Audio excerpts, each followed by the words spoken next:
The Mississippi and the St. Croix rivers flow separately through parts of Minnesota. Eventually, the two rivers merge and become one river, creating a combined force. So what are you thinking for a shot here? I'm thinking a shot down that way. Martin Springborg, an instructor at Inver Hills Community College, and his student, Ashley, are combining efforts as they photograph the two rivers.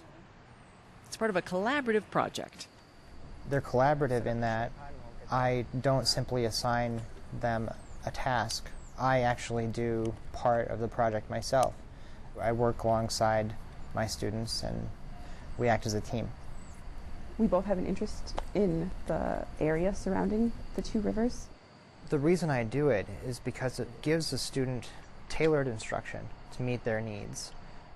Every time I do one of these collaborative projects, I find that more issues come up because the student feels more comfortable in that small group or one-on-one instruction enough so that they bring up questions and concerns that they wouldn't have brought up in the classroom.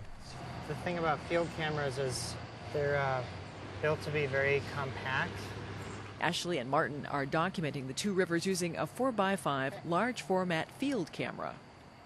It's very fortunate I think for both of us that we're able to work together side by side and go through the motions of especially learning the camera. You can read about taking pictures, you can read about using a camera, but until you actually do it, until you see the things that you can create with a camera, it's not the same thing. We learned how to use a light meter, which will be useful down the road using other cameras as well. And we'll go with 22 for an aperture. Okay. There's a lot of research on learning by doing, learning in the field, that backs up this notion that students, if they're involved in something, they have their hands on something, if they're involved in a project, especially with an instructor, they have much better success rate. They retain the knowledge that you're trying to give them in the class. Together, they decide on the project parameters. We develop a common interest and go explore it and develop a project around it, and then hopefully share it, or exhibit it, or publish it.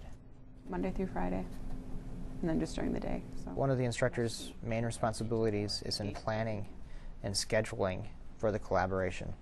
Of course, the student is involved in that process, but it's the instructor who's responsible for making sure that the two of them or the small group of students all stick to the schedule that's agreed upon. All right, so Ashley, I thought that since we really don't have an opportunity to meet face-to-face, I took some of the images that you scanned and sent to me and I put them up on this website. Sometimes scheduling can be tricky, so thankfully we have online tools we can use to meet online when we can't actually meet in the field or work on the project in person. Can you tell me about the cabin door one? I think it just captures a little bit more of the river. Another key responsibility of the instructor is to make sure that all the project choices are tied to the syllabus and make sense to the students and are tied to the course content. Do people and the river have to be in the picture, or do they have to be around at the time of taking the picture? One way they share their project is through a class critique session. These are my four. My focus is on the Mississippi River and capturing people and their environment by the river.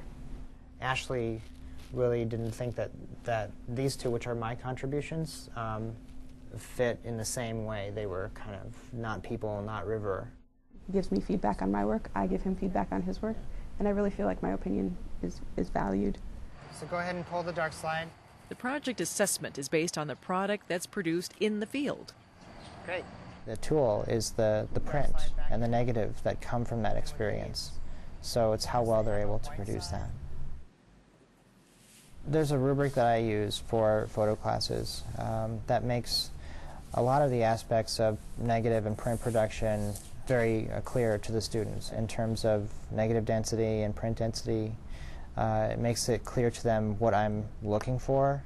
Well, it's not necessarily a portrait. It's still a living space. It still refers to the people. Okay, so. I see how it ties in.